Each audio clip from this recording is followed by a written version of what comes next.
Selamat pagi saudara, kita bertemu kembali di Devotion from Home. Dan saya berharap firman hari ini membuka minggu yang baru ini dengan gairah, dengan iman percaya kepada Tuhan. Bahwa Tuhan beserta kita, Tuhan memberikan kemenangan dalam kehidupan kita, Tuhan memberkati langkah-langkah ke depan kita, ada penyediaan yang daripada Tuhan, ada pertolongan yang daripada Tuhan di depan kehidupan kita. Amin saudara. Amin. Kita akan melihat dari Matius 14 ayat 24 sampai dengan 33. Saya akan menceritakan cerita ini dan saya akan fokus kepada 3 ayat di tengah daripada cerita ini, saudara.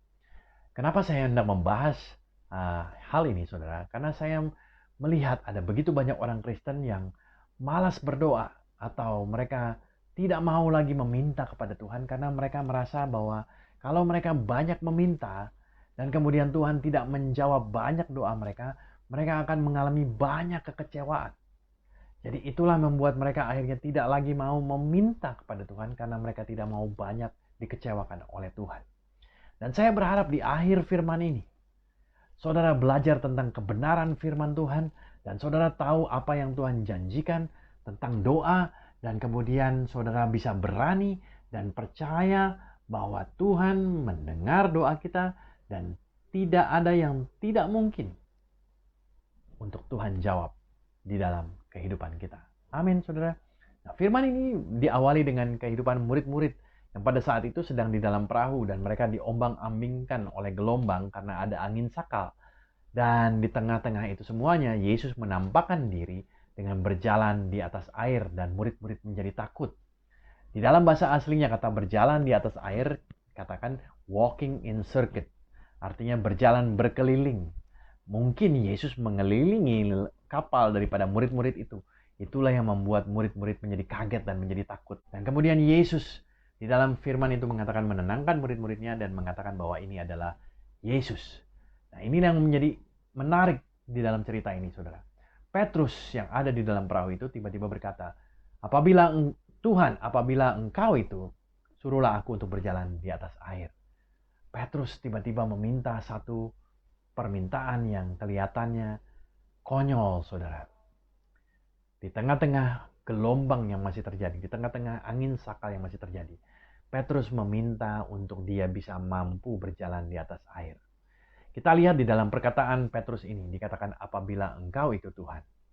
Petrus meminta pertanyaan ini sebagai pembuktian bagi Tuhan. Kalau itu memang engkau Tuhan, engkau akan memampukan aku untuk berjalan di atas air. Kalau memang engkau itu Yesus yang aku lihat menyembuhkan orang, menghentikan pendarahan, membangkitkan orang mati, melipat gandakan roti dan ikan untuk bisa memberi makan 5.000 orang. Kalau engkau adalah Yesus itu, maka engkau juga akan memampukan aku untuk berjalan di atas air. Permintaan Petrus seolah-olah menjadi tantangan bagi Tuhan. Kita mungkin kadang-kadang berpikir kalau saya minta-minta sama Tuhan, kalau saya berdoa sama Tuhan, seolah-olah saya menantang Tuhan, seolah-olah saya kurang ngajar sama Tuhan, seolah-olah saya menyusahkan Tuhan. Tapi mari kita lihat bagaimana Yesus meresponi permintaan dari Petrus yang kelihatannya menyusahkan Tuhan ini, atau yang kelihatannya konyol bagi Tuhan ini. Yesus hanya menjawab, datanglah.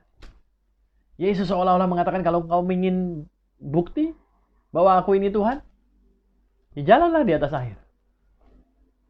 Ini juga yang Tuhan hendak katakan kepada kita. Kalau engkau ingin bukti bahwa aku adalah Tuhan yang perkasa, kalau engkau ingin bukti bahwa aku adalah Tuhan yang mampu menyembuhkan, kalau engkau ingin bukti bahwa aku adalah Tuhan yang mampu menyediakan, kalau engkau ingin bukti bahwa aku adalah Tuhan yang mampu melakukan mujizat, perkara-perkara besar dalam kehidupanmu,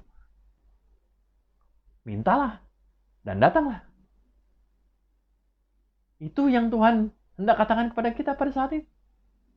Engkau minta, sekarang Tuhan balikkan pertanyaan ini kepada kita. Kamu percaya nggak bahwa kamu bisa berjalan di atas air kalau aku berkata bahwa kamu bisa berjalan di atas air? Kamu percaya nggak bahwa aku akan memberikan engkau seseorang pasangan hidup kalau engkau sudah meminta kepadaku bahwa engkau membutuhkan pasangan hidup? Kamu percaya nggak bahwa aku mampu menyediakan bagi engkau kalau kamu berdoa untuk penyediaan kepada Tuhan? Kalau engkau membutuhkan terobosan, kalau engkau membutuhkan pekerjaan, masalahnya pada saat ini, ayo, aku bisa melakukan itu. Masalahnya kamu percaya nggak bahwa aku memampukan kamu untuk mendapatkan itu. Itulah yang Tuhan katakan kepada Petrus. Kamu ingin berjalan di atas air? Ayo, datanglah. Dan Petrus mulai berjalan di atas air.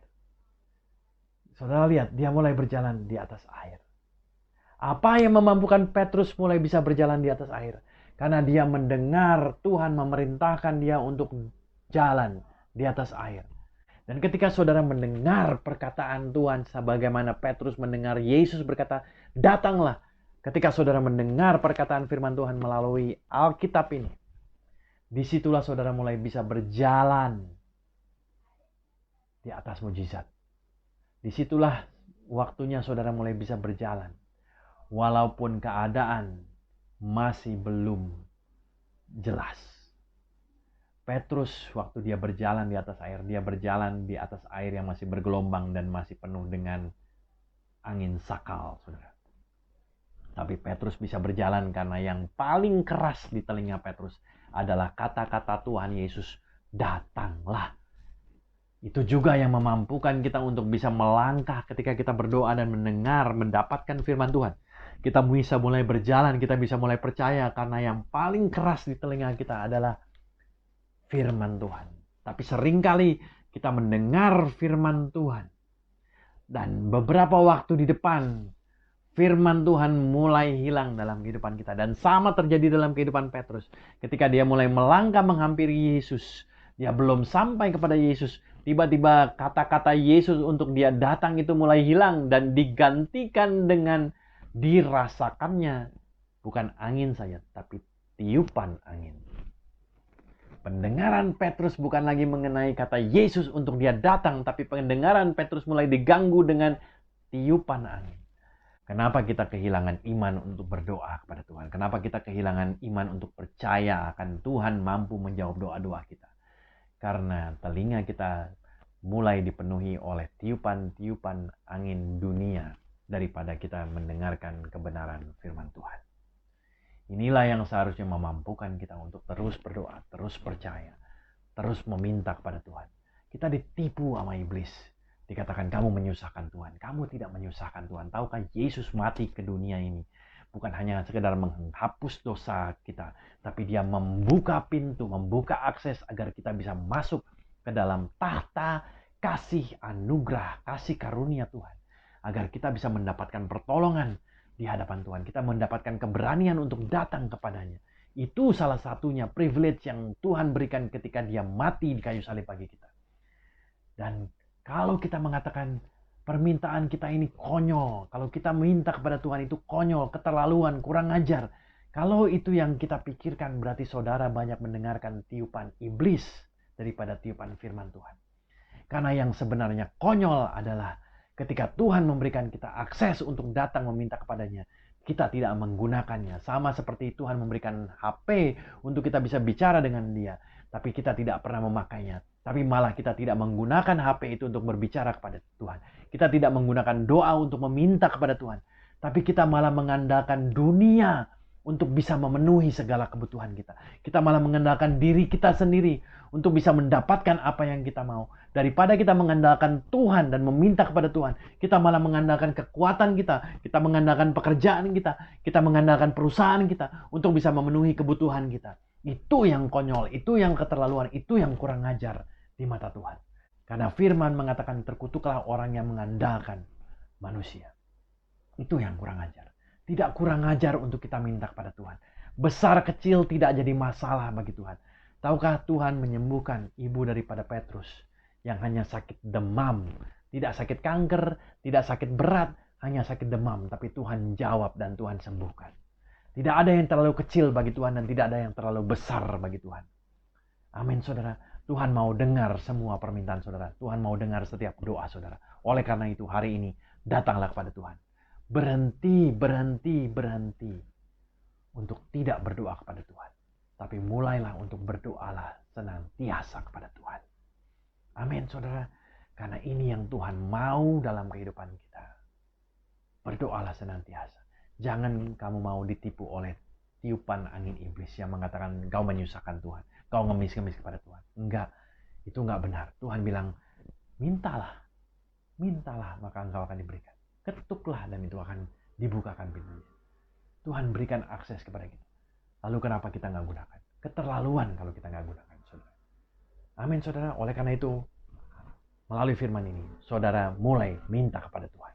Besar, kecil, mintalah kepada Tuhan. Saudara pikir saudara akan kecewa kalau Tuhan tidak jawab doa saudara. Tahukah apa yang akan lebih mengecewakan bagi saudara? Yang lebih mengecewakan bagi saudara adalah kalau saudara tidak pernah minta kepada Tuhan, akhirnya saudara kehilangan begitu banyak berkat Tuhan. Begitu banyak penyediaan Tuhan, begitu banyak pertolongan Tuhan yang Tuhan tadinya mau berikan kepada saudara. Tapi karena saudara tidak pernah minta kepada Tuhan, akhirnya saudara tidak menerimanya. Itu lebih mengecewakan saudara. Oleh karena itu hari ini datanglah kepada Tuhan, mintalah kepada Tuhan. Karena Yesus sudah membuka akses untuk saudara datang kepada Tuhan. Amin saudara, mari berdoa. Tuhan, ajar setiap kami untuk berani datang kepadamu. Kami tidak menyusahkan Engkau. Sebagaimana Petrus tidak menyusahkan Engkau. Permintaan kami, doa-doa kami tidak pernah menyusahkan Engkau. Tidak ada doa yang ridiculous. There is no ridiculous prayer for you, God. Yang konyol adalah ketika kami tidak menggunakan kesempatan kami untuk datang kepada Engkau dan berdoa meminta kepada Engkau. Itu yang keterlaluan. Itu yang kurang ajar Tuhan. Terima kasih ya Bapak. Berkati setiap anak-anakmu yang mendengar firman ini. Dalam nama Tuhan Yesus kami berdoa mengucap syukur. Amin. Tuhan Yesus memberkati. Have a great week, saudara.